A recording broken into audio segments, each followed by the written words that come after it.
Hello everyone. Welcome to our channel Sharp and Maths. आज हमारे साथ हैं मोहम्मद आसिफ अली, जिनकी अभी पीएचडी चल रही है आईआईटी रुड़की से। इन्होंने एमएससी कंप्लीट किया है 2020 में और 2022-23 में गेट नेट 2 बार क्वालिफाई कर चुके हैं। इनके पास मैथमेटिक्स की अच्छी नॉलेज है, ये लोगों को भी काफ़ी कॉपरेट करते हैं इनकी प्रिपरेशन में सीएसआर नेट का। तो इनके पास एक्सपीरियंस काफ़ी ज़्यादा है। तो इनसे इनकी जर्नी के बारे में बात करेंगे कि इन्होंने कैसे प्रिपरेशन किया। आई होप सेल्फ स्टडी रहा है तो जो भी फ्रेशर है उनके लिए हेल्पफुल होगा। पीएचडी इंटरव्यू एडमिशन प्रोसेस में जो भी जहाँ जहाँ पे भी गए उनका एक्सपीरियंस कैसा रहा। और बहुत सारे लोग बोलते हैं कि सर ऐसे लोगों को बुलाइए जो कि एक छोटे जगह से आए हैं, लाइक टीयर 3 कॉलेज से आए हैं, उनका उनके साथ टॉक की। तो इनकी भी कोई एमएससी जो है सेंट्रल और अच्छे इंस्टीट्यूट से तो नहीं रही, बट टीयर 3 कॉलेज से है शायद। इनसे हम लोग जानेंगे इनके एजुकेशनल बैकग्राउंड। तो एक अच्छे एग्जाम्पल है जिनसे हम लोग ये सारे टॉपिक्स भी बात करेंगे। और फिलहाल तो आईआईटी रुड़की में इन्होंने प्रोजेक्ट भी ज्वाइन किया था, आईआईटी बीएचयू। तो ये सारी चीज़ों के बारे में बात करेंगे। तो first of all, welcome to our channel Asif, and thank you for accepting invitation. Thank you sir. तो आपसे हम लोग जानना चाहेंगे थोड़ा कि आपकी educational background, like BSc MSc, कहाँ से हो आप। मेरा जो बीएससी था वो एचआरपीजी कॉलेज खलीलाबाद, ये संत कबीर नगर यूपी में पड़ता है। और एमएससी मेरा दीनदयाल उपाध्याय गोरखपुर यूनिवर्सिटी से हुआ था। हम्म। फिर मैंने मतलब 2020 में मेरा एमएससी हो गया था, और 2018 में मेरा बीएससी हो गया था। तो एमएससी के बाद मैं सीएसआई नेट की प्रिपरेशन किया, तो मेरा 2022 में नेट और गेट हो गया था, जेआरएफ नहीं हम्म। हो गया था। तो 2023 में मैंने फिर से जेआरएफ के लिए प्रिपरेशन किया, ओके, तो यहाँ पे जेआरएफ पूछूंगा कि एमपीएस में हो गया। आप एमएससी कर रहे थे तो क्लियर थे उस समय कि हाँ नेट के लिए जाना है, या कुछ और भी था दिमाग में। हाँ, एमएससी में एक सर थे तो बहुत ही वो नेट और गेट के लिए, मतलब उन्हीं से मैं इंस्पायर था, क्योंकि वो क्वेश्चन भी कभी कभी बताते रहते थे नेट और गेट का। हम्म। तो मुझे भी थोड़ा अच्छा लगने लगा कि चलो यही है, आगे नेट देंगे। फिर पीएचडी का तो बाद में जब एमएससी हो गया तो प्लान हुआ कि पीएचडी करेंगे। ओके। तो मतलब नेट गेट के लिए मेरे जो एमएससी के सर थे वो बहुत ही मतलब उन्हीं से इंस्पायर हुआ था मैं। ओके, तो आपकी 22-23 में गेट नेट क्वालिफाई हुआ है। तो ये 2 साल की जर्नी हाँ, डिफिकल्ट था, लाइक कि लोगों का होता है ना, एमएससी करते करते इतना टाइम चला जाता है तो एक करियर का प्रेशर आने लगता है कि क्या करें, कुछ फाइनेंशियल सपोर्ट होना चाहिए, घर का भी कुछ प्रॉब्लम हो सकता है। तो वो फेज हाँ। बहुत सारे लोगों का होता है जो इस लाइन में आते हैं। उस समय को कैसे डील करना चाहिए, आपकी वहां पे लर्निंग क्या रही, लोगों को क्या बताना चाहिए। मैंने 20 में जब मेरा एमएससी क्वालिफाई हो गया था, तो मतलब मैं तब तभी से मैं प्रिपरेशन करना स्टार्ट कर दिया था। तो 2020 में लॉकडाउन लग गया था, तो 2021 में एग्जाम ही नहीं हुआ था उसका। हम्म। तो 2021 में एग्जाम नहीं हुआ तो मतलब हाँ, फाइनेंशियल प्रॉब्लम होती थी। तो मतलब मैं एक वेबसाइट भी काम करता था, वो चेक वेबसाइट थी। तो वहां से भी अर्निंग हो जाती थी। तो वहाँ वहाँ वहाँ से अर्निंग करता था। मतलब रात में मैं काम करता था और दिन में पढ़ाई करता था, मतलब क्योंकि रात में क्वेश्चन वहाँ ज्यादा आते थे, तो मैं रात में पढ़ाई करता था, मतलब वो काम करता था, दिन में पढ़ाई करता था, नेट की तैयारी करता था। हम्म। और ऐसे ही चलता रहा। फिर 22 में एग्जाम हुआ, तो उसमें मेरा नेट हो गया था। ओके, तो आपकी प्रिपरेशन स्ट्रेटजी क्या थी, आप सेल्फ स्टडी से करते थे, बुक्स फॉलो करते थे, वीडियोस देखते थे, क्या था मतलब। प्रॉपर हार्ड वर्किंग तो हो आप, कैसे करते थे। मैं तो ऐसे ही मतलब बुक का भी सहारा लेता था, और मतलब यूट्यूब का मैंने सहारा लिया, यूट्यूब और सोशल मीडिया का सहारा लिया। तो उसको उससे ही मैंने प्रिपेयर सब कुछ किया था। मतलब कई सारे चैनल हैं यूट्यूब पे जो मतलब फ्री में कंटेंट अवेलेबल है, तो मैं उन्हीं को देखकर मैंने कई सारे मतलब नोट बनाए, पीडी ओडी, और अप्लाइड के वहाँ से नोट बनाए। और प्योर के भी बहुत सारे चैनल हैं, तो मैं वहाँ से देख कर नोट बनाए। और बुक का भी मैंने मतलब यूज किया था। जो बेसिक बुक है उसका यूज करके मैंने किया था प्रिपरेशन। ओके, मैं आप देखता हूँ बहुत सारे सोशल मीडिया पे व्हाट्सएप ग्रुप है जहाँ पे लोग होते हैं नेट गेट की प्रिपरेशन करने वाले, और उसमें कुछ मेंबर्स होते हैं जो सबसे ज्यादा लोगों के डॉट्स को सॉल्व करते हैं। उसमें से आप एक थे जो कि लोगों को डॉट्स को काफी अच्छे से एक्सप्लेन करते थे, चाहे प्योर हो या रियल हो या टोपोलॉजी हो या फंक्शनल हो। तो आप जो लोगों को काफी हेल्प करते थे, कोऑपरेट करते थे, तो उससे आपको फायदा होता था। और जो बच्चे आपको भी थोड़ा सा आइडिया हो गया, एक चीज और यहाँ पे ऐड करूंगा कि फ्रेशर जो हैं स्टार्ट कर रहे हैं, तो उनको उनकी भी आइडिया हो गया, उनके उनके कितने लेवल की नॉलेज होती है, उनको कैसे प्रिपरेशन करना चाहिए, स्टार्टिंग से थोड़ा शॉर्ट में बताना चाहिए क्या क्या करना चाहिए, सेल्फ स्टडी से कर रहे हैं मे बी फ्री कंटेंट देख पाए। नहीं, हाँ, मैं शुरू में तो ऐसे ग्रुप में कुछ ज्वाइन हो गया था, तो वहाँ पर मतलब क्वेश्चन में डाउट सॉल्व करता था, मुझे अच्छा भी लगता था डाउट सॉल्व करने पे। और डाउट सॉल्व करने के बाद नॉलेज भी बढ़ता है, और कई सारे लोग पूछते भी ये कैसे हो रहा है, वो कैसे हो रहा है, तो थिंकिंग लेवल लेवल भी इंक्रीज होता है। तो और ये भी है कि आप जितना डाउट सॉल्व करेंगे आपका नॉलेज भी उतना बढ़ेगा। तो मतलब यही है कि आप मतलब ये एग्जाम को क्वालिफाई करना है तो मतलब बेसिक चीज़ों पे ज़्यादा फोकस करो। तो बेसिक चीज़ें पूछी जाती है एग्जाम में, मतलब अगर आप नेट गेट की तैयारी कर रहे हो तो वहाँ पर भी यही बेसिक चीज़ ही रहती है, मतलब बेसिक चीज़ों पे ही क्वेश्चन बनता है। बेसिक कॉन्सेप्ट अगर अच्छा है तो आप इजिली क्वालिफाई कर सकते हैं एग्जाम। ओके, क्या क्या प्लानिंग करनी चाहिए, लाइक स्टार्ट कर रहे हैं कोई स्टडी प्रिपरेशन का, फ्रेशर हैं या एमएससी जस्ट पास आउट किया है, तो उनकी प्लानिंग क्या होनी चाहिए, सेल्फ स्टडी से वो करना चाह रहे हैं, कौन कौन से स्टेप्स बाय स्टेप्स क्या क्या चीज को फॉलो करना चाहिए आपके एक्सपीरियंस के अकॉर्डिंग, क्योंकि आपकी जो मतलब एक्सपीरियंस मुझे है काफी है। मैंने तो क्या किया था, मतलब मैं इतना बुक भी नहीं पढ़ा था, तो मैं क्वेश्चन लगा रहा था, क्वेश्चन से भी कई सारे कॉन्सेप्ट क्लियर हो जाते हैं। तो मतलब मैं मतलब बेसिक बुक मेरी थी, मतलब वो रियल एनालिसिस की एस के महापा, तो मैं उस बुक को फॉलो करता था। बहुत ही बेसिक बुक है, बहुत ही इजी लैंग्वेज में लिखी है। हम्म। तो वो बुक मैंने पढ़ी थी। तो मतलब और नेट में एक्चुअली मतलब कुछ कुछ सब्जेक्ट का वेटेज अच्छा होता है, जैसे रियल हो गया, लीनियर अलजेब्रा हो गया, कॉम्प्लेक्स का भी अच्छा वेटेज होता है। और अगर आप अप्लाइड भी कुछ चीज़ें पढ़ लेते हो, ओडी पीडी न्यूमेरिकल, मतलब मैं सब कुछ नहीं पढ़ने की बात कर रहा हूँ, जो चीज़ एग्जाम में आ रही है हम्म। आप 5-6 साल का पेपर उठा के देख लो, तो आपको आइडिया लग जाएगा कि कौन से क्वेश्चन बहुत पूछे जा रहे हैं। तो आप वही चीज़ अगर पढ़ ले रहे हो तो मतलब ODE PDE real linear algebra complex इतना पढ़ ले रहे हो तो बहुत है। मतलब कई सारे लोग तो प्योर ही पढ़ के निकाल लेते हैं, अगर उनका प्योर बहुत अच्छा है तो प्योर से ही आप क्वालिफाई कर सकते हैं। बट कभी कभी क्या होता है कि प्योर बहुत ही हार्ड आता है, तो अप्लाइड बहुत हेल्प करता है। तो अप्लाइड में कुछ टॉपिक हैं जो बहुत पूछे जाते हैं, ओडी पीडी न्यूमेरिकल से, हम्म।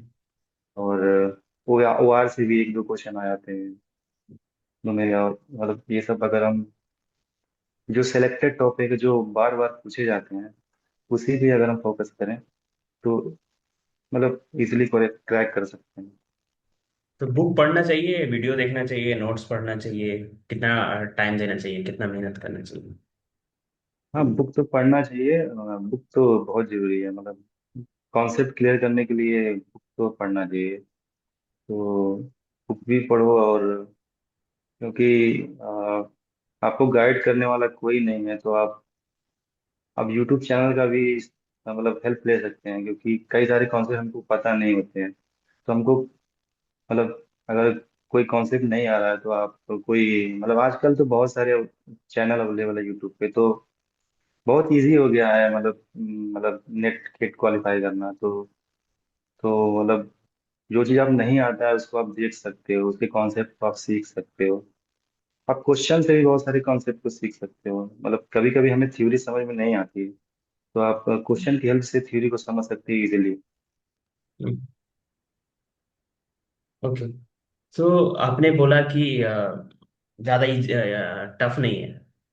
अभी का क्वेश्चन आप देख पा रहे हो, लाइक जो 2425 में एग्जाम हुआ है, कुछ एनालाइज किया, क्वेश्चंस का पैटर्न चेंज हो रहा है, क्वेश्चंस का लेवल का कुछ डिफरेंस आ रहा है, कुछ उसको एनालाइज किया? नहीं मतलब मुझे ऐसा लगा नहीं, मैं जहाँ तक देखा हूँ मुझे ऐसा कुछ लगा नहीं। मतलब वही ओडीपीडी से क्वेश्चन आ रहे हैं, एग्जिस्टेंस यूनिकनेस, इंटीग्रल इक्वेशन से, और न्यूमेरिकल एनालिसिस से वो रंगा कुट्टा मेथड, और ये गॉस शीटल इटरेशन, जैकोबी, ये सब। मतलब ये सब चीजें मतलब वही रिपीट कर रही है चीजें। और अप्लाइड में, प्योर में भी वही सब चीजें जो पिछले जो पहले पूछी जाती है वही पूछी जाती है। मतलब इजी है क्रैक करना। मतलब मुझे ऐसा नहीं लगता कि इतना डिफिकल्ट है, अगर आप अच्छे से तैयार करोगे। जो मेन मेन टॉपिक हैं, real, linear, ODE PDE, complex, और अप्लाइड में कुछ सिलेक्टेड टॉपिक, जो भी वो आएगी। अगर आप कर लो, हाँ, तो आप क्वालिफाई कर सकते हैं। पर मुझे ऐसा तो नहीं लगा कि डिफिकल्ट है। ओके, सो ठीक है। अब हम लोग नेक्स्ट क्वेश्चन पे आते हैं। लाइक आपने पीएचडी की एडमिशन के लिए स्टार्ट किया प्रयास, जो भी प्रोसेस है, हम्म। इंटरव्यू के लिए जाना, रिटेन के लिए जाना, तो उसके पहले आपने कुछ प्रोजेक्ट किया। आपके सीवी में मैंने देखा कि आपने आईआईटी बीएचयू ज्वाइन किया था। तो क्या लगता है, लोग हाँ अनअवेयर होते हैं, लोगों को पता नहीं होता है कि प्रोजेक्ट पोजीशन ऐसा होता है, सिर्फ पीएचडी देखते रहते हैं। कहीं ना कहीं आपको पता चला होगा बाद में कि प्रोजेक्ट भी पीएचडी में कन्वर्ट हो जाता है, और लोग थोड़ा हाँ। सा इग्नोर कर देते हैं कि एक ही सीट आया है। उसका क्या एडवांटेज है, वो कैसा रहा था आपका प्रोसेस, आपने कैसे सीखा? मतलब ये तो मुझे भी पहले पता नहीं था। ये है कि एक चीज मैंने देखा कि प्रोजेक्ट से पीएचडी में एडमिशन लेना बहुत इजी होता है। मतलब पीएचडी में क्या है, कई जगहों पर रिटन एग्जाम होता है, फिर इंटरव्यू होता है। हम्म। तो मतलब आजकल तो कई सारी जगहों पर इंटरव्यू के पहले रिटन एग्जाम लेते हैं, रुड़की में भी लेते हैं। हम्म। और और वैसे भी मतलब आप इंटरव्यू भी अगर दे रहे हो डायरेक्ट, तो बहुत सारे लोग आते हैं, तो वहाँ कंपटीशन ज़्यादा होता है। प्रोजेक्ट में कई सारे लोगों को पता ही नहीं होता कि प्रोजेक्ट से भी पीएचडी मिलती है। तो प्रोजेक्ट से भी इजीली पीएचडी मिल सकती है। मतलब और किसी पर्टिकुलर टॉपिक पे वो निकलता है प्रोजेक्ट, तो अगर आपको पीएचडी में ज्वाइन होना है तो प्रोजेक्ट से भी ज्वाइन कर सकते हैं। क्योंकि मैं प्रोजेक्ट आईटी बीएचयू में किया, मैं 2-3 महीने किया था, तो मैं वहाँ भी अप्लाई किया था। तो मेरा मतलब मतलब मैंने पीएचडी रेगुलर से अप्लाई किया था, तो मेरा पीएचडी में हो गया था। और रुड़की में भी हो गया था, तो मैं रुड़की ज्वाइन कर लिया था। तो मतलब प्रोजेक्ट से भी पीएचडी मिलना इजी होता है। उसमें केवल इंटरव्यू देना होता है। कई सारे लोग तो ऑनलाइन इंटरव्यू देते हैं। सिर्फ रुड़की में क्या है, यहाँ के लोग तो मतलब ऑनलाइन ही इंटरव्यू लेते हैं, आपको आना भी नहीं है। कुछ हम्म। जगहों पर, ऐसे बीएचयू में था, वहाँ पर फिजिकल इंटरव्यू होता है, तो आपको वहाँ जाना पड़ेगा इंटरव्यू देने के लिए। ओके, तो आप ट्राई करना स्टार्ट कब किए पीएचडी के एडमिशन के लिए? कहाँ कहाँ पे क्या क्या एक्सपीरियंसेस रहा? कुछ गलतियां हो रही थी, लास्टली जाके आईआईटी रुड़की में हो गया, अच्छे इंस्टीट्यूट मिला तो ज्वाइन किया, तो उसके पहले का एक्सपीरियंसेस कैसा रहा? मतलब मेरा तो, मैं 2024 में मेरा जेआरएफ हुआ जून में, तो उसके बाद से ही मैंने अप्लाई करना शुरू किया। तो मैंने मतलब जो दिसंबर वाला सेशन था, उसमें मैंने कई जगह पर अप्लाई किया था। मतलब रुड़की अप्लाई किया था, वहाँ पर रिटर्न नहीं हुआ था मेरा। फिर मतलब IIT Mandi, IIT Ropar, IIT Bhubaneswar, IIT Patna, मतलब कई सारी जगहों पर मैंने गया था, बट मेरा हुआ नहीं। और मैंने बहुत सारे प्रोजेक्ट में भी अप्लाई किया था। आईटी रुड़की में भी कुछ प्रोजेक्ट लिख लेते, 2 प्रोजेक्ट लिख लेते, मैंने वहाँ भी अप्लाई किया था। रोपड़ में एक प्रोजेक्ट लिखा था। धनबाद में मैंने एक प्रोजेक्ट में अप्लाई किया था, वहाँ भी नहीं हुआ था मेरा। तो मतलब जो दिसंबर सेशन था मेरा कहीं नहीं हुआ था। तो उसके मतलब जो जून वाला सेशन था उसमें मेरा प्रोजेक्ट में हो गया था, आईटी एच में। और प्रोजेक्ट में हो भी गया था, तो मैं तब भी मैं अप्लाई करता था कुछ जगहों पर। मैंने अप्लाई रुड़की में अप्लाई किया था, आइजर भोपाल, और आईटी रोपड़ में अप्लाई किया था। हाँ, और बीएचयू में अप्लाई किया था, तो मेरा रुड़की में और बीएचयू में हो गया था। ओके, तो क्या लगता है उसके पहले दिसंबर वाले सेशन में किस वजह से रिटेन नहीं हो रहा था, इंटरव्यू नहीं हो रहा था? कुछ पता चला, कुछ एनालाइज किए, इस बार हो गया? मतलब मुझे लगा कि शायद शायद मे भी कॉन्सेप्ट इतना अच्छा ना हो, क्योंकि वो लोग बेसिक अच्छा देखते हैं। हम्म। मतलब और बहुत सारे फैक्टर होते हैं। मतलब ये भी होता है कि आप कहाँ, मतलब बैकग्राउंड भी आपका मैटर करता है कि आप मतलब कहाँ से पढ़े हो, मतलब ये मैं एनालाइज किया कि आप जो अच्छे यूनिवर्सिटी से अगर आप पढ़े हो, अच्छे जगह से पढ़े हो, तो उसका एक एडवांटेज ये भी रहता है। बट बट अगर ओवरऑल अगर आपका नॉलेज अच्छा है तो आप कहीं से हो तो आपका हो सकता है। तो अगर आप नॉलेजफुल हो, कहीं से भी आप आ रहे हो, तो आप मतलब क्या कर सकते हो। और एक चीज़ और है कि मतलब आप इंटरव्यू नहीं देते हो ना, तो आपको थोड़ा फेस कर, थोड़ा डर लगता है कि इंटरव्यू में कैसे क्वेश्चन पूछते हैं। आप इंटरव्यू को सही से हैंडल नहीं कर पा रहे हो, मतलब आप अपन नर्वस हो जा रहे हो, आपको अच्छा आता है बट वहां पर आप परफॉर्म नहीं कर पा रहे हो। तो मतलब ये भी होता है, मतलब मैंने कई सारे लोगों को देखा है कि पढ़ने में बहुत अच्छे हैं पर इंटरव्यू अच्छे से फेस नहीं कर पा रहे हैं, वहां पर प्रेशर फील करते हैं और सही से इंटरव्यू नहीं दे पा रहे हैं। तो ये भी वजह हो सकती है इंटरव्यू ना निकलने का मेरा। मतलब हाँ, मैं ऐसा फील किया था कि मैं थोड़ा प्रेशराइज हो जाता था, थोड़ा डर लग जाता था मुझे, वहां पर हैंडल नहीं कर पाता था, मतलब थोड़ा क्वेश्चन के आंसर सही से नहीं दे पाता था। तो शायद ये सब वजह थी, तो उस पर मैंने काम किया। तो कहीं ना कहीं ये भी है कि एक बार हम देते हैं तो वो सब प्रॉब्लम पे काम करते हैं या गलतियां पे काम करते हैं तो हो जाता है, वो एक्सपीरियंस का फायदा होता है। फर्स्ट टाइम थोड़ा जो फियर वेयर होता है थोड़ा कम हो जाता है। तो आईआईटी रुड़की में जो आपका सिलेक्शन हुआ है उसके रिटेन इंटरव्यू के प्रोसेस क्या थे, इंटरव्यू में क्वेश्चन कैसे पूछे गए थे, और कुछ याद हो तो उसका एक्सपीरियंस शेयर करोगे, आपको कैसा हुआ था? क्योंकि मैं मतलब मेरा जो रिटर्न निकला था, तो मतलब रिटर्न मतलब रिटर्न मैंने जब दिया तो पेपर आई फील थोड़ा टफ था। तो मैं जब रिटर्न दे के निकला तो ऐसा लगा कि मैं नहीं हो मेरा नहीं हो पाएगा। बट बट हो गया था मेरा। मे भी पेपर हार्ड था तो सभी का उसी तरह गया होगा, तो टफ मतलब क्या, ये सिलेबस वजह। क्या था? टफ क्यों? सिलेबस वही था, मतलब जो गेट का सिलेबस होता है वही होता है, गेट ओके। में जो पूछा जाता है हम्म। तो वही सब रहता है।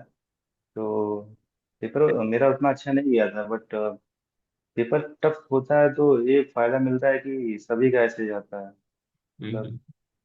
सभी के लिए में भी टफ हो सकता है वो, तभी तभी हुआ मेरा शायद। तो रिटर्न रिटर्न इंटरव्यू में मुझसे, मतलब मैंने ऐसा कुछ बोला नहीं कि मैं प्रोजेक्ट किया था आईटी में, मैंने बोला था कि मैं फंक्शन में पढ़ गया हूँ। तो फंक्शनल से मुझसे मतलब weak convergence, weak star, weak topology से रिलेटेड क्वेश्चन पूछे थे। और मतलब एक क्वेश्चन था कि इनफाइनाइट डायमेंशन में क्लोज यूनिट वॉल कॉम्पैक्ट होता है कि नहीं, मतलब हाँ ऐसा कुछ था। तो ऐसा ऐसा कुछ क्वेश्चन उन्होंने पूछा था। फिर हान बानार्क थ्योरम पूछा था, मतलब हान बानार्क थ्योरम को आई थिंक क्या, हाँ रिप्रेजेंटेशन थ्योरम से कैसे प्रूव करोगे, इस तरह का क्वेश्चन था। वीक वीक स्ट्रांग को इम्प्लाई करता है, वीक और स्ट्रांग में क्या रिलेशन होता है, ये सब पूछा था। फिर हाँ यही सब था शायद। और रिफ्लेक्सिव स्पेस क्या होता है, तो बेसिक ही थे, मतलब तो आपने बेसिक ही क्वेश्चन। आपने प्रिपरेशन कैसे किया था, ये बुक पढ़ा था कोई फंक्शन का? मैंने केसी 1 की एक बुक आती है, जब मैं प्रोजेक्ट कर रहा था तो मैंने इस केसी 1 का फंक्शनल एनालिसिस का बुक पढ़ा था। किसका? तो वो बुक मैंने सॉरी। फंक्शनल एनालिसिस केसी 1। कृषि वाली, ओके। हाँ, उनका एक फंक्शनल एनालिसिस का बुक आता है, तो मैंने वो बुक पढ़ा के था, तो सावन। मैंने वीक टू फोल्ड। हाँ के सावन। हाँ, केस 1। तो वो मैंने वो बुक पढ़ी थी, तो उसमें वीक टोपोलॉजी था, वीक स्टार टोपोलॉजी का एक चैप्टर है, तो मैंने पढ़ा था। और बेसिक उसमें है, मतलब हार्म बेनाक थ्योरम और ये सब जो बेसिक फंक्शनल एनालिसिस है, open mapping, close graph theorem, close operator, ये सब उसमें दिया है, तो मैंने वहां से पढ़ा। और वैसे उनकी यूट्यूब चैनल भी है केसी 1 हाँ। सर का, एनपीटीईएल पे। तो हम्म। मैंने वो लेक्चर फॉलो किए थे, मैंने वो लेक्चर पढ़े थे। और एक केडी श्रीवास्तव सर हैं जो आईटी खड़गपुर के प्रोफेसर हैं, वो पीडी भी सिलवा। फंक्शनल पढ़ाते हैं। पीडी पीडी सिलवा। श्रीवास्तव, सॉरी, हाँ पीडी श्रीवास्तव। तो तो मैंने उनका लैंग्वेज भी पढ़ाने का बहुत अच्छा है, वो किरजिक को फॉलो करके पढ़ाते हैं। तो मैंने वो चीज पढ़ी थी, दो चीज फॉलो की थी पढ़ने के लिए। तो आप जो इंटरेस्ट दिखाए फंक्शन एनालिसिस में, उसका रीजन क्या रहा कि फंक्शन एनालिसिस में इंटरव्यू देना है, इसमें रिसर्च करना है, क्या रीजन रहता है? मतलब मेरा ऐसा कुछ था नहीं, मुझे मैथ पढ़ना अच्छा लगता, मेरा प्योर में भी इंटरेस्ट था, अप्लाइड भी मेरा इंटरेस्ट था, मतलब मुझे प्योर अप्लाइड दोनों अच्छा लगता था। तो जो पहला हाफ इंटरव्यू का था दिसंबर में, मैंने दो अप्लाइड में इंटरव्यू दिए थे। फिर हम्म। मेरा कहीं हुआ नहीं, तो मैंने मैंने कहा चलो प्योर में ट्राई करते हैं। पर ऐसा नहीं था कि मैं इंटरेस्टेड नहीं था, मेरा प्योर प्योर में भी इंटरेस्ट था, वैसे ही जैसे अप्लाइड में इंटरेस्ट। तो मैंने प्योर में मतलब, और प्योर में फंक्शनल मैंने इसलिए चूज किया क्योंकि फंक्शनल कई सारे सब्जेक्ट में टूल की तरह यूज होता है, और हम्म। ये थोड़ा एडवांस टॉपिक भी होता है ना। तो अगर आप इंटरव्यू की प्रिपरेशन कर रहे हो, तो फंक्शनल अगर आप पढ़ के जा रहे हो, अगर अच्छा कर रहे हो, तो आपको होने के चांसेस बहुत होते हैं। क्योंकि हम्म। आप कई सारे डिफरेंशियल इक्वेशन, पीडी, जहाँ वहाँ पर functional as a tool use होता है। तो अगर फंक्शनल या मेजर थ्योरी या ये सब चीजें पढ़ के जा रहा है, तो आपका इंटरव्यू निकलने के चांसेस बहुत होते हैं। मैंने ये भी नोटिस किया था कि जब मैं इंटरव्यू दे रहा था, तो मतलब ज्यादातर लोग क्या करते थे कि लीनियर अलजेब्रा, रियल एनालिसिस, हम्म। ओडी, पीडी, इसी में हम्म। इंटरव्यू देते हैं। तो उसमें थोड़ा कंपटीशन भी था, हम्म। मैंने ऐसा फील किया। हाँ, बिल्कुल बिल्कुल। रीजन भी होता है, लोग नेट में लीनियर अलजेब्रा इतना ज्यादा पढ़ते हैं तो वो लीनियर अलजेब्रा में इंटरव्यू हाँ ज्यादा उस हाँ उसमें ज्यादा लोग आ जाते हैं। रिसर्च एरिया तो अच्छा है, उसमें काफी मिल सकता है, बट कंपटीशन ज्यादा है। तो ये सही डिसीजन है कि ऐसा टॉपिक लो कि जिसपे कम लोग आते हैं, जिसपे यूज ज्यादा है। ठीक है, सही हाँ। है। और इंटरेस्ट भी होना चाहिए उसमें करने का। मतलब मेरा इंटरेस्ट तो सभी में था, मैं प्योर अप्लाइड किसी में भी कर लेता, ऐसा कुछ मैं डिसाइड नहीं किया था कि मैं मतलब रिजिड हूँ कि यही करूंगा, ऐसा कुछ नहीं था मेरा। हाँ, ये सही है, ये डिसीजन सही होना भी चाहिए। लोगों को पहले से प्री एज्यूम नहीं करना चाहिए, क्योंकि हम जब ज्वाइन करेंगे, जिस पे टाइम देंगे, उसमें भी अच्छा रिसर्च कर सकते हैं। पहले तो इंटरव्यू क्वालिफाई करना है, तो वो सोच के किया आपने। तो now you are enjoying IIT Roorkee. कैसा फील हुआ जब आईआईटी रुड़की यहाँ से पहुंच के आईआईटी रुड़की पहुंचे? बहुत सारे लोगों का ड्रीम होता है, और इतना ओल्ड और रिनाउंड इंस्टीट्यूट है, इतना ब्यूटीफुल कैंपस है, इतना ब्यूटीफुल लोकेशन शहर में है। How you feel? हाँ, ये तो है, अच्छा लगा यहाँ होने के बाद, क्योंकि आईआईटी में मेरा हो गया था। मैं मतलब मेरा एक ये भी था कि मैं मेरा तो 22 में नेट हो गया था, गेट भी हो गया था, तो मैं ऐसे लोकल जगह से भी कर सकता था पीएचडी। तो मैंने सोचा था कि मैं आईआईटी से ही करूंगा। तो मैंने कहीं अप्लाई भी नहीं किया। मुझे कई लोग बोलते भी थे कि तुम क्यों अप्लाई नहीं कर रहे हो कहीं पर, तो बट पता नहीं क्यों मुझे जिद था कि मुझे यहीं से करना है, आईआईटी से कहीं भी मिल जाए कर लूंगा। तो मतलब इसलिए मैंने मतलब वो हो गया, तो अच्छा लगा कि चलो आईआईटी आईआईटीएन बन गया, तो एक अच्छा फीलिंग था। ये जैसा नेट जेआरएफ होने के बाद जैसा फीलिंग था, उसी तरह से मतलब पीएचडी मिलने पर आईआईटी में, मतलब रुड़की में अच्छा फीलिंग हुआ। यस यस, आप काफी हार्डवर्किंग दिखते भी थे, ग्रुप डायग्राम में दिखता था। तो एक अब तो नहीं है ग्रुप में, पहले था ग्रुप में, अब तो लेफ्ट हो गया सभी ग्रुप। Okay okay. मतलब मैं अब एक्टिव ही नहीं था, कुछ ग्रुप में होऊंगा बट नहीं हाँ, अभी एक्टिव। पीएचडी का आपका काम है, ठीक है ना। आप दीनदयाल उपाध्याय बोले ना, एमएससी, लाइक ये स्टेट यूनिवर्सिटी हाँ में आप। हाँ। तो वहां से, दीनदयाल उपाध्याय गुरु। हाँ वहां से पहुंच के, लाइक मैं एक और इंटरव्यू लिया था एक स्टूडेंट का आईआईटी जम्मू में। वो भी एक छोटे जगह से एमएससी था।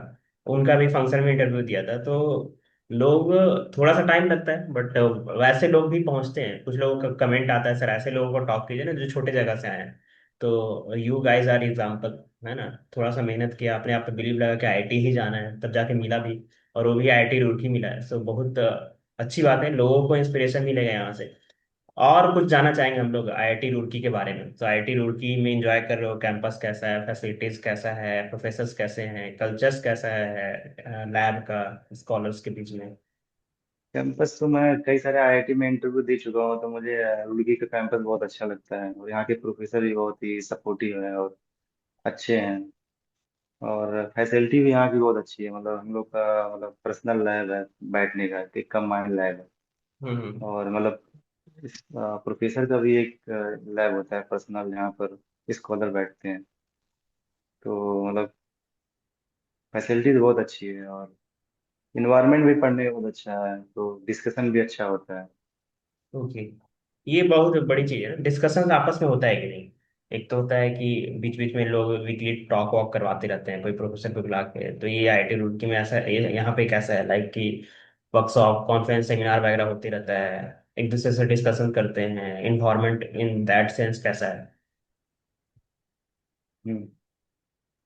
और दूसरी चीज की मौका कैसा है? आप लोगों को कुछ पता चला कि आप भी ड्यूरिंग दिस कॉन्फ्रेंस अटेंड करने जा सकते हैं, फंडिंग वंडिंग की अपॉर्चुनिटीज है, इंटरनेशनल कॉन्फ्रेंस अटेंड कर सकते हैं, वर्कशॉप अटेंड कर सकते हैं, इंटरनेशनल और नेशनल दोनों।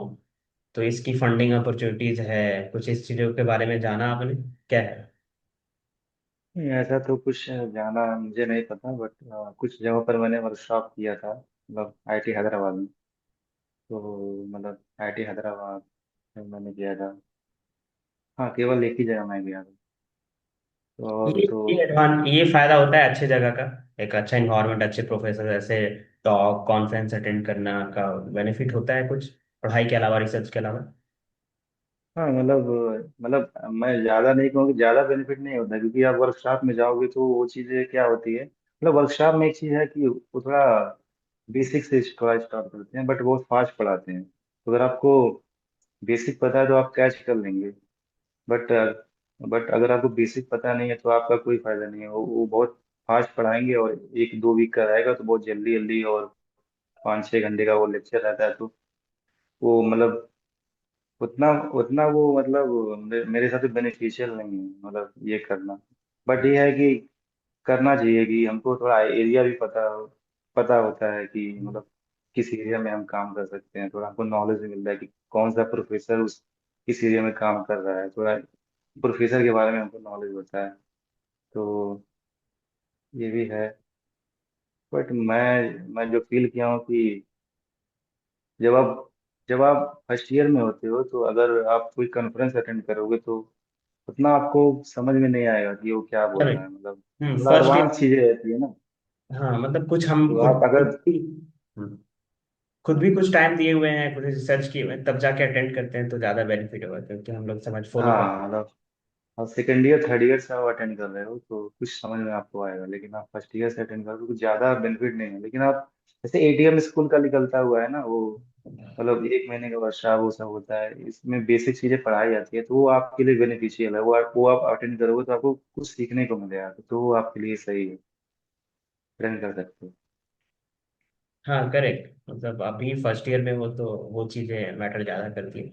बाकी एक इन्वायरमेंट मिलता है, मोटिवेशन मिलता है, लोगों के साथ इंटरेक्शन जब करते हैं, कॉन्फिडेंस गेन होता है जब। हाँ, ये चीज बोल सकते हो। हाँ, हाँ। Okay, correct. सो जो कोर्स वर्क होता है आईआईटी रुड़की का, मतलब आप कोर्स वर्क कर रहे होगे अभी फर्स्ट ईयर में, तो कैसा हो गया है? मेरा तो। क्या तरीका है? एडवांस कोर्सेज अलग चलते हैं पीएचडी स्टूडेंट के लिए? मतलब कोर्स वर्क तो मतलब दोनों चलते हैं, साथ ही में चलते हैं कोर्स वर्क। मतलब वही होता है कि आपको जिस एरिया से रिलेटेड आप हो, तो उसी में आप कोर्स ले रहे हो तो आपके लिए बेनिफिशियल है। तो हम्म। एडवांस कोर्स भी चलते हैं यहाँ पर, मतलब लाइक मतलब मेजर थ्योरी का एक एडवांस वर्जन है यहाँ पर, सेलेक्टेड टॉपिक इन एनालिसिस, थोड़ा एडवांस वर्जन है। तो चलो अलजेब्रिक टोपोलॉजी हो गया, और बहुत सारे ऐसे कोर्सेज हैं जो एडवांस चलते हैं। तो हम्म। मतलब आपको करना रहता है 1 साल में, मतलब यहाँ पर तो 14 क्रेडिट पूरे करने रहते हैं पीएचडी में। तो आप जो ऐसे कोर्स लो जो आपके रिसर्च में बेनिफिशियल है, तो ज़्यादा अच्छा होता है। ये करेक्ट, ऐसे ही कोर्स लेने के लिए सुपरवाइजर भी बोलते हैं आपको। सुपरवाइजर होते हैं, हाँ। हाँ, तो वो तो ठीक है। Are you aware about about PMRF? आपका कैसे चल रहा है कोर्स वर्क? क्या रह रहा है सीजीपीए? पीएमआरएफ के बारे में जानते हो? पीएमआरएफ पीएमआरएफ हाँ, पीएमआरएफ के बारे में जानता तो हूँ। मेरा हो गया कोर्स, मेरा मतलब 8.5 सीजीपीए बन रहा है। तो you are eligible now for PMRF, you can हाँ, अप्लाई। हाँ। अभी लेकिन हाँ, मैं एलिजिबल है, बट अभी आया नहीं है शायद पीएमआरएफ। हाँ, 2 बार आता है साल में, वो आप ट्राई कर सकते हो, आपके लिए होगा। सो सही है। ये सब चीज़ें हम लोगों ने काफ़ी चीज़ें पे बात कर लिया, आपकी जर्नी, कैसे प्रिपरेशन करना है, आईआईटी रुड़की पीएचडी इंटरव्यू कैसे करना है। ठीक है, तो एट द लास्ट कुछ बोलना चाहोगे आप एट द लास्ट, लाइक कि आगे आप क्या क्या प्लान है? लाइक अभी कुछ सोचा है? एकेडमिक में रहना है, बाहर जाना है? आईआईटी रुड़की में मतलब का अभी तो years का क्या रहा है रिकॉर्ड, बाहर जाते हैं पोस्ट डॉक करने के लिए? मतलब आगे तो मैं ये सोचा, अभी तो कुछ ज़्यादा सोचा नहीं, बट पीएचडी किया हूँ, पीएचडी कर रहा हूँ, तो ये है कि पोस्ट डॉक सोच रहा हूँ कि पोस्ट डॉक करूँगा। मतलब यही सोच रहा हूँ कि आईआईटी में कहीं प्रोफेसर बन जाऊँ। तो मतलब जब आप आईआईटी से कर रहे हो तो मेरा यही मतलब मैं यही सोच रहा हूँ कि आ, कहीं पोस्ट डॉक करके कहीं आईआईटी में प्रोफेसर बन जाऊँ। तो अभी तो मेरा बट अभी कुछ ज़्यादा सोच नहीं रहा हूँ। अभी तो पीएचडी पे फोकस में भी, पीएचडी हो जाए, अच्छे पेपर हो जाए। हम्म। आई विल विश जो आप चाहो आपको मिले। अभी हार्डवर्क काफी करने की जरूरत है, और straight forward go with flow, चलते रहो, पोस्ट डॉक करो, दो तीन फॉरेन टैग लगाओ, फिर जाके चांसेस काफी बनेंगे और जो चाह रहे हो आपको मिलेगा, आई होप। कुछ चैनल के माध्यम से कुछ आपके दिमाग में है, कुछ थॉट्स है, कुछ शेयर करना चाहोगे, कुछ ऐसा पॉइंट, कुछ लर्निंग्स, ऐसा कुछ ट्रिगर हिटेड पॉइंट, या फिर जैसे मैंने आपको इनवाइट किया, so you agree for the talk, तो रीजन बिहाइंड दैट कुछ होगा कि हाँ इस माध्यम से कुछ शेयर कर दूंगा, क्या रीजन रहा? ऐसा कुछ रीजन नहीं था तो बट वही है कि मैं यही बोलना चाहूंगा कि मतलब अगर आपको नेट जेआरएफ गेट ये सब प्रिपरेशन करना है पीएचडी में तो आप मतलब बेसिक चीज़ों पे ज़्यादा फोकस करें। और मतलब ये जो 4-5 साल के आप पेपर उठा के देखें तो आपको आइडिया लग जाएगा। और बेसिक चीज़ों पे मैं बार बार बोलूंगा कि बेसिक चीज़ों पे आप फोकस करें। बेसिक अच्छा रहेगा तो आपका इंटरव्यू क्रैक क्रैक इजीली कर सकते हैं। हम्म। क्योंकि इंटरव्यू में भी बेसिक ही पूछते हैं, ज़्यादा कुछ एडवांस नहीं पूछते हैं, बेसिक चीज़ पे क्वेश्चन बनाते हैं, बेसिक क्वेश्चन ही पूछते हैं वो। बिल्कुल तो बिल्कुल। बेसिक अगर आपका अच्छा है तो आप इजीली क्रैक कर सकते हो। Okay. So thank you so much Asif. आप आगे इस तरह बढ़ते रहो, मेहनत करते रहो, अभी फोकस रिसर्च अच्छा करो, आईवीएस रिसर्च अच्छा करो, अच्छी जगह पे पोस्ट डॉक करने जाओ, और लोगों को भी साथ साथ ले जाने की कोशिश करो, जिसको भी थोड़ा बहुत टाइम मिले हेल्प कर सकते हो, जो आप करते भी थे। और लोग कभी भी हेल्प लेने की जरूरत पड़े तो आप जहाँ के भी एल्यूमिनी वहाँ के लोगों को हेल्प करते रहो। Thank you so much for your time and valuable talk discussions on the topics. Thank you. Thank you.